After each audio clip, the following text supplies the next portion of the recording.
हुकूमत को बजट के टैक्स और रिलीफ इकदाम पर IMF की मंजूरी का इंतजार। ज़राए के मुताबिक तनख्वाहदार तबके के लिए इनकम टैक्स स्लैब में कमी की तजवीज़, सुपर टैक्स में 2% कमी की तजवीज़ है और बरामद कुनंदगान पर 1% एडवांस इनकम टैक्स खत्म करने की तजवीज़ है। जबकि प्रॉपर्टी सेक्टर के लिए बड़े रिलीफ पैकेज पर गौर किया जा रहा है। सोलर पैनल्स पर सेल्स टैक्स 18% तक बढ़ाने पर IMF से मुज़ाकरात जारी हैं। तवानाई के तहफ़्फ़ुज़ और माहौल दोस्त पॉलिसी के तहत EV सेक्टर के लिए रियायत की कोशिशें की जा रही हैं। तफसीलात जानते हैं अपने नुमाइंदे इरशाद अंसारी से। इरशाद, बताइएगा कौन कौन सी तजावीज़ ज़ेरे गौर हैं?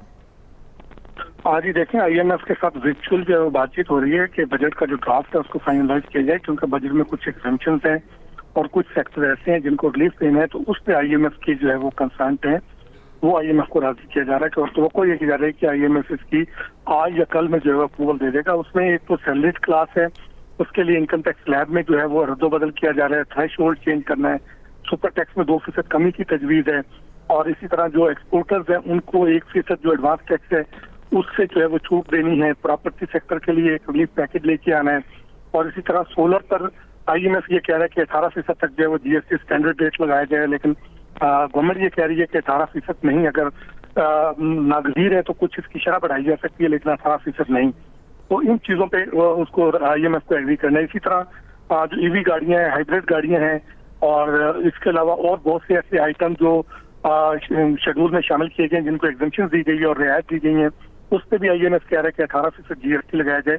उस पर IMF के जो है वो कमेंट्स और उसकी जो रजामंदी है उसका इंतजार किया जा रहा है। और वज़ारत ख़ज़ाना के हुकाम का ये कहना है कि तवक्को है कि आज और कल में जो है वो IMF के साथ सारे बजट ड्राफ्ट के हवाले से मामला हो जाएंगे। उसके बाद NEC की मीटिंग होगी। NEC में जो है वो अगले माली साल के लिए जो PSTP है और डेवलपमेंट जो प्लान है उसकी मंजूरी होगी और साथ ही फिर इकोनॉमिक सर्वे अगले रोज जारी करके बजट जो है वो पार्लियामेंट का पेश कर दिया जाएगा।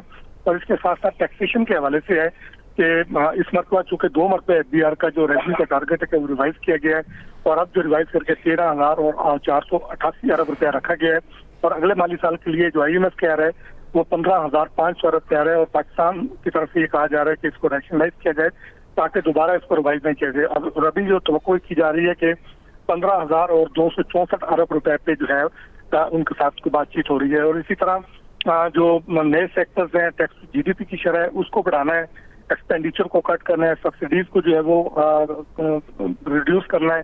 IMF का ये कहना है कि आप सिर्फ टारगेटेड सब्सिडी रखें और बाकी सारी सब्सिडी जो है वो खत्म कर दें, खा वो प्रिविलेज क्लास हो, खा वो दूसरे आम लोग हों, उनको जो है वो सब्सिडी दी जाए, लेकिन आप टारगेट सब्सिडी दें ताकि उसका मिस यूज ना हो सके। तो ये तवक्को ये की जा रही है कि वज़ारत ख़ज़ाना के हुकाम का ये कहना है कि अगले 1-2 दिन में जो है वो बजट के मामला फाइनल हो जाएंगे और इसी वजह से शायद बजट का शेड्यूल भी जो है वो चेंज किया जा रहा है। जी, इरशाद अंसारी तफसीलन आगाह कर रहे थे। आपका बहुत शुक्रिया।